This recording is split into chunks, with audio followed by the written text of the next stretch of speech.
উপমন্ত্রী, স্বরাষ্ট্র উপমন্ত্রী তিনি যে ভাষণগুলো দিয়েছেন, সাখাওয়াত হোসেন তার নাম।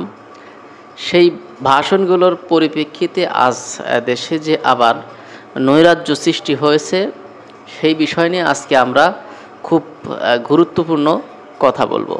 সেটা হচ্ছে মাননীয় স্বরাষ্ট্র সাখাওয়াত হোসেন, আপনার মাথায় ঘিলু হয়তো বা কম আছে, কিন্তু সেটা মানুষকে কেন বোঝাচ্ছেন, সেটা মানুষের সামনে কেন রিপ্রেজেন্ট করছেন? আপনার একটা জিনিস বোঝা উচিত যে আপনি কিভাবে এই গদিতে এসেছেন বা এই স্বরাষ্ট্র মন্ত্রীর পদে বসেছেন। আপনার সেই বিষয়গুলো কিন্তু মাথায় রাখা উচিত। কারণ সাধারণ জনগণ শেখ হাসিনাকে হটিয়ে কতটা খুশি বা আবেগ আপ্লুত হয়েছিল, সেটা আপনি হয়তোবা দেখেননি। আমরা এই দেশের সাধারণ নাগরিক হিসেবে সেই বিষয়গুলো উপলব্ধি করেছি, মানুষকে দেখেছি কতটা আনন্দ বোধ করেছে আমাদের জাতি। আপনি সেই স্বৈরাচার শেখ হাসিনাকে আবার দেশে ফিরিয়ে আনার জন্য আপনি কি করতেছেন? বিনোদন করতেছেন। তার বিষয়ে একদম আপনি এইভাবে বলতেছেন যে শেখ হাসিনা তো একজন ভালো মানুষ, সে চাইলেই আবার দেশে ফিরে আসতে পারে, তার নাগরিকত্ব বাতিল করা হয় নাই। আপনি কেন? আপনাকে দেশে আমরা বসিয়েছি আমাদের সেবা যত্ন করার জন্য, শেখ হাসিনার বিচার করার জন্য। আপনাকে শেখ হাসিনাকে দেশে নিয়ে আসার জন্য আপনাকে আমরা এই গদিতে বসাইনি। আপনি যদি মনে করেন যে শেখ হাসিনাকে নিয়ে এসে আপনি শেখ হাসিনার একটা উপদেষ্টা হয়ে এই দেশে থাকবেন, তাহলে আপনি এখনও ঘুমের ঘরে আছেন। সাধারণ জনগণ কিন্তু এখন আপনাকেও চাইতেছে না। আপনি এই বিষয়গুলো হয়তোবা সকালবেলা ফেসবুক বা ইউটিউবে ঢুকলে আপনি বুঝতে পারবেন। আমরা যারা প্রবাসী আছি, আমরা খুব নিশ্চিন্তায় ছিলাম। আমরা যখন এই আমাদের প্রাণপ্রিয় ছাত্র ভাইরা যতদিন আন্দোলন করেছিলেন, অতদিন পর্যন্ত আমরা কাজ থেকে এসে ঘুমাতে পারি নাই। আমরা আমাদের দেশের খবর দেখছি, রাত জেগে রেমিটেন্স শাটডাউনের ডাক দিয়েছি। এখন আমরা যার কাছে যা আছে সবগুলো দেশে পাঠানোর নিয়ত করছি, যে আমাদের দেশ এখন একটু স্বস্তিতে থাকবে, এখন একটু শান্তিতে থাকবে। তো সেইখানে আপনি এরকম একটা বানচাল মার্কা, এরকম একটা ফাও মার্কা ভাষণ দেন কিভাবে? জাতির উদ্দেশ্যে এরকম ফাও ভাষণটা আপনি কোন সাহসে দেন? দেখেন না আপনি, আমাদের দেশ যখন এরকম সংকটের মাঝে গেছে, ওই সময় আমাদের প্রতিবেশী দেশ ইন্ডিয়া, তারা আমাদের জন্য প্রথমে কে লাগিয়ে দিয়েছে। লাগানোর পরে আওয়ামী লীগের যারা আছে তাদেরকে ডাকাত বানিয়েছে। ডাকাত বানিয়ে আমাদের দেশকে নৈরাজ্য সৃষ্টি করার একটা পায়তারা তারা করেছে। যখন এই দুইটা বিষয়ে ফেল করেছে, তখন তারা এখন কি করছে? সংখ্যালঘু এখন তারা দেখা যাচ্ছে আওয়ামী লীগের সব মানুষ হিন্দু হয়ে গেছে।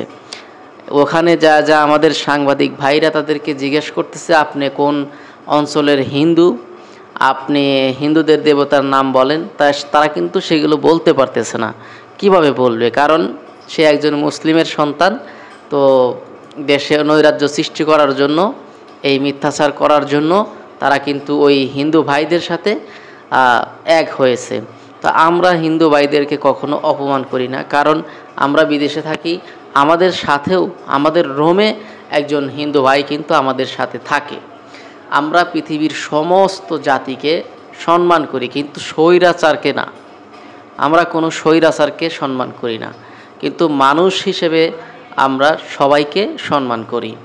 তো আপনি যে একজন স্বৈরাচারের পাঁচাটা গোলাম হয়ে সেই স্বৈরাচারের পক্ষে কথা বলবেন, আপনাকে আমরা তখন এই দেশে দেখতে চাইব না। আপনি প্রথমবার বলেছেন, আপনাকে ক্ষমা করে দেওয়া হলো।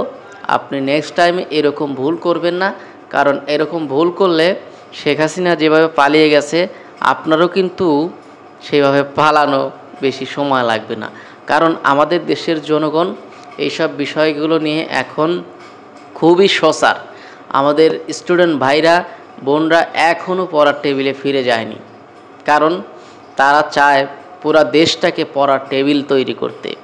আপনি জানেন এই জেনারেশন নিয়ে বিশ্বের মানুষ গাওয়াবেলা করছে যে আমাদের এই জেনারেশনকে জেনারেশন জেড বলা হয়। কারণ এই জেনারেশনের মাঝে একটা অদ্ভুত পাওয়ার আছে, যেই পাওয়ারটা আপনাদের জেনারেশনের ছিল না। আমাদের জেনারেশনের মানুষের ভিতরে মানুষের কথা শুনলে এই জেনারেশন মানুষ বুঝতে পারে আপনি ভিতর থেকে কি বলতে চাচ্ছেন। তো আপনার মাথায় যে শয়তানি, যে বান্দরামি ঢুকেছে সেগুলো জেরে ফেলে দেন। আর তা না হলে আমরা কিন্তু আপনাকে জেরে ফেলে দেব, সময় নেব না আপনাকে জেরে ফেলা দেওয়ার জন্য। আপনি প্রথম যেদিন ভাষণ দিয়েছিলেন যে আপনার কথা মতো না শুনলে একদম ঠ্যাং ভেঙে দিবেন, আমরা খুব খুশি হয়েছিলাম যে আমরা এতদিনে একটা কঠিন নেতা পেয়েছি। কিন্তু এর পরবর্তীতে আপনি যেই ভাষণ দিলেন আজকে শেখ হাসিনাকে নিয়ে, এই ভাষণটা আমরা কোনোভাবেই কাম্য না, এই ভাষণ আমরা চাইনি। তাই আপনি আপনার ভাষণ প্রত্যাহার করুন, আর না হয় আপনাকে আপনার গদির থেকে টেনে হেঁচড়ে আমাদের ছাত্র জনতা কিন্তু নামাতে একবারও ভাববে না। আপনি সেই বিষয়টা মাথায় রেখে সামনে যে প্ল্যানগুলো করবেন সেই প্ল্যানগুলো করেন। আমাদের আসিফ ভাই থেকে শেখেন। দেখেন আমাদের আসিফ ভাই কি বলছে, যে বাংলাদেশের কোথাও শেখ হাসিনা নামের কোনো ব্যানার, কোনো স্টিকার এগুলো থাকা যাবে না। শেখ হাসিনা নামের কোনো প্রতিষ্ঠান আমরা রাখবো না, সেটার নাম চেঞ্জ করে দেবো। আর আপনি সেখানে শেখ হাসিনার চাটনামি করতেছেন, শেখ হাসিনার নামে গোলামি করতেছেন, এগুলো বাদ দেন। আমরা এখন এগুলো বুঝি, ঠিক আছে? আমরা এখন এগুলো বুঝি।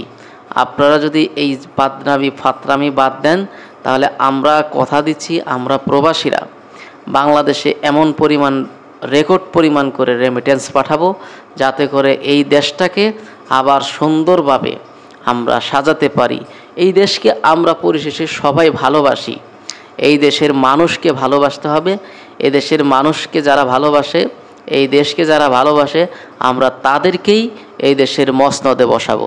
এই স্বৈরাচারী শেখ হাসিনা শুধুমাত্র আওয়ামী লীগের জন্য যার জন্ম হয়েছে, তাকে আমরা আর চাই না, তাকে আমরা এই দেশে আসতে দিতে পারি না। এই দেশে আসলে তার আমরা আনবো কখন?